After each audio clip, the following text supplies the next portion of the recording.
सो और भाई लोग क्या हाल चाल, एकदम मस्त होना। तो जो पेमेंट होल्ड हो चुकी थी, तो फाइनली यूट्यूब की तरफ से हमारी पहली फर्स्ट पेमेंट आ चुकी है। और क्या क्या प्रोसेस करने पड़े हैं, कितने पैसे आए हैं, सब आपको इस वीडियो में मैं बताने वाला हूं। बहुत से लोगों का रिक्वेस्ट था कि जब भी आपका पेमेंट आएगा तो उस पर एक वीडियो ज़रूर बना के बताइएगा कि किस तरह से आपका पेमेंट आया।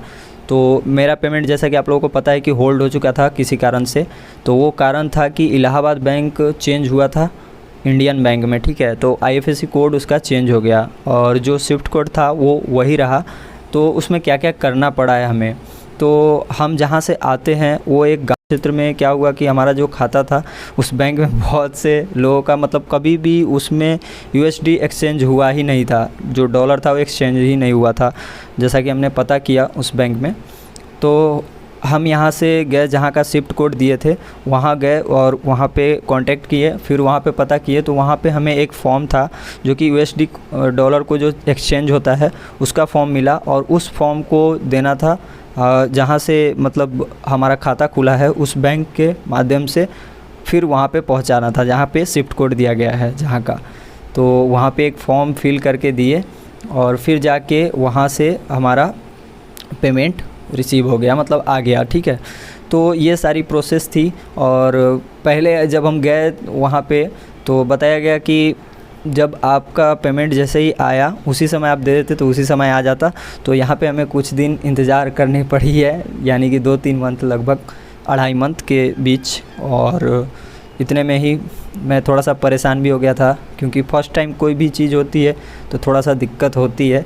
तो बहुत ही ईजी है पेमेंट को रिसीव करना, बहुत ही ईजी है। पर जब हमें पता नहीं होती है तो वो चीज़ थोड़ा सा हार्ड, मतलब वो काम लगता है कि ये होगा इतना या फिर नहीं होगा, तो डर लगने लगता है। तो ये चीज़ थी हमारे भी अंदर और फाइनली पेमेंट आ चुकी है। तो आप लोगों को कुछ नहीं, अगर आपका पेमेंट फंस जाता है तो आप अगर जहाँ का स्विफ्ट कोड दिए हैं वहाँ पे जाके आप एक बार कांटेक्ट कर लेते हैं तो ईज़िली हो जाएगा आपका काम। और नहीं तो आप जहाँ पर भी, अगर आप गांव से हैं तो आपको थोड़ा सा दिक्कत हो सकता है।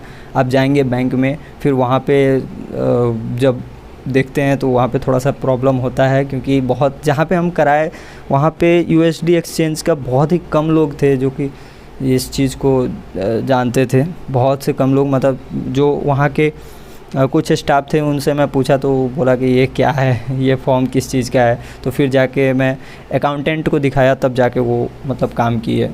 तो थोड़ा बहुत प्रॉब्लम होती है। और फाइनली जो पेमेंट आया है वो है 7,337 रुपया, शायद यही पेमेंट आया है।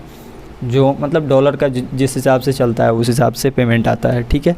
तो बस आज के लिए